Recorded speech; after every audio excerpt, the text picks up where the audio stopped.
In this video, we'll walk you through connecting your Zerodha Kite account with uTrade Algos. Start by logging into your uTrade Algos account.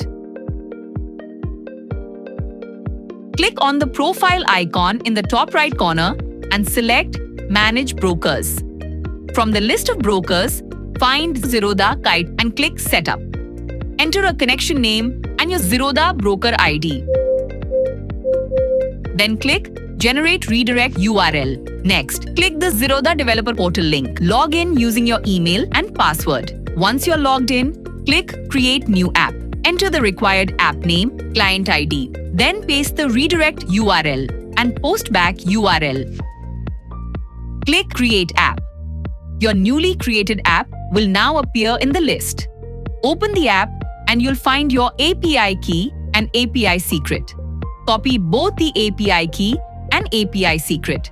Then return to uTrade Algos and paste them. Click Add Zerodha Kite account. You will be redirected to the Zerodha Kite login page. Enter your Zerodha Kite password and authenticate using TOTP or OTP. After that, you will be redirected back to uTrade Algos. Your Zerodha account is now linked and will appear under the Connected section in Manage Brokers.